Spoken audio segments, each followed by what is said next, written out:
When you think of Star Wars villains, you probably think of the Sith, the Empire, and obviously the Separatists. But what if I told you that the Separatists weren't the real bad guys and their reasoning actually makes sense? What if I told you that things weren't as black and white as the Jedi wanted you to believe? The official name of the Separatists was the Confederacy of Independent Systems. Sounds better already, right? Most of the planets that joined them weren't trying to conquer the galaxy. They just wanted to leave the Republic for a variety of reasons. But why?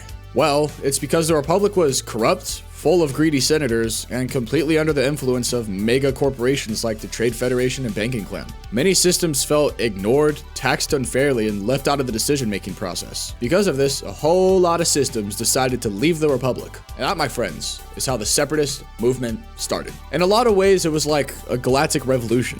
Kind of like the rebels against the Galactic Empire. Because imagine, would you rather control your own planet or have somebody else try to manipulate you and control it for you? We often forget that not everyone in the Republic wanted a war. Padme Amadala, for example, tried desperately to stop the Clone Wars before they began. She believed that diplomacy could fix the growing divide between the Republic and the Separatists. There was even a deleted scene in Attack of the Clones where Padme and other senators were forming a loyalist committee to prevent war through negotiations. This just proves that some people inside the Republic agreed with the Separatists' complaints. They just didn't want war to solve it. Okay, yeah, Count Dooku was a Sith Lord, and yes, he trained General Grievous, but he wasn't entirely influenced by evil. In Attack of the Clones, he straight up tells Obi-Wan that the Republic is under the control of a Sith Lord. And guess what? Bro was right. Darth Sidious was running the whole show behind the scenes, using his little fingertips to puppeteer both sides of the war. Dooku originally left the Jedi Order because he believed they had lost their way, and in many ways, they had. So while he eventually became part of the Sith plan, his original intentions might have been a whole lot more noble than you would have thought.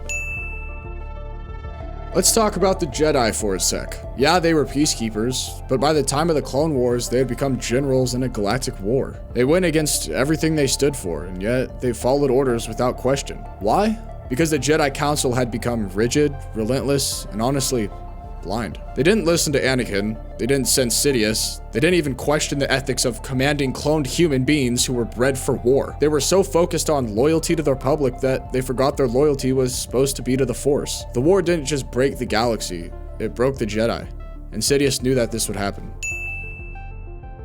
By the time the Clone Wars started, the Republic was barely holding themselves together. The Jedi were being used as generals, the Senate was filled with corruption, and worst of all, the clones were being bred for war without question or consent. One thing that most people realize is that if you were a clone and you choose to leave the war and not fight, you were considered a deserter. And the punishment for deserting was death. So you were basically forced to fight and die, or die anyways if you deserted. So the clones were being forced to die without their consent, basically. So if you really think about that and take it into consideration, the Republic murdered millions of clones. To a lot of systems, the Republic looked more like a dictatorship in progress than a government worth fighting for. That's why so many systems joined the Separatists, because they felt like they had a voice. The Separatists weren't trying to destroy peace, they were just trying to escape a system that had already failed them.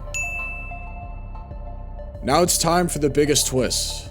The Clone Wars was fake. Palpatine, aka Darth Sidious, controlled both sides. He ordered the creation of the clone army for the Republic and manipulated Dooku to lead the Separatists. The entire war was a setup, a tool, to gain emergency powers, weaken the Jedi, and take full control of the galaxy. So really, the clones, the Jedi, the Separatists, all pawns in his game. All the death, destruction, betrayals, it was all for nothing. Some of their leaders?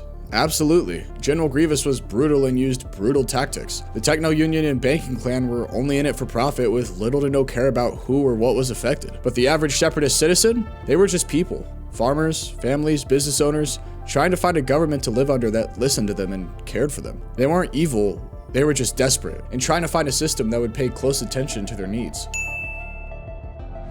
So what happened to the Separatists after the Clone Wars ended? Spoiler alert, they didn't get peace.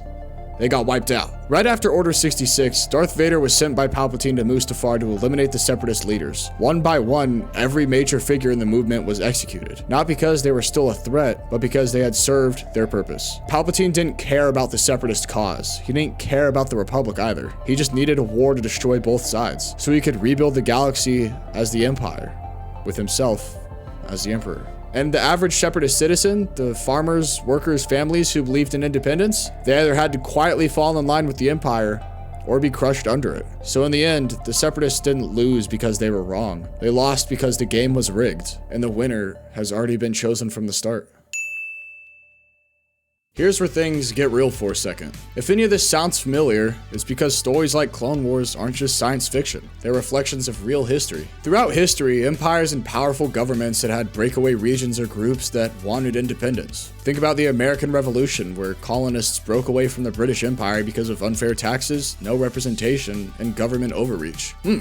That sounds familiar. Even in modern day, smaller countries or groups push for independence because they feel ignored, mistreated, or controlled by corrupt leaders. These aren't always clear-cut good versus evil stories, just like in Star Wars. It's often regular people caught in the middle of a power struggle that they didn't create. Palpatine's manipulation of both sides? That's straight out of real-world playbooks, my boy. Politicians and corporations will stoke conflict just to gain more power, more money, or more control. In the end, the story of the Separatists versus the Republic isn't just about Jedi and Sith. It's a warning about how power can corrupt, how war can be manufactured, and how sometimes the bad guys might have a point all along. So were the Separatists the bad guys?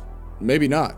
Maybe they were just on the wrong side of a war that was rigged from the start. Let me know what you guys think in the comments. And anyways, that is going to wrap it up for today's video. Thank you guys so much for watching. Subscribe and like for more Star Wars commentary. And as always, may the Force be with you.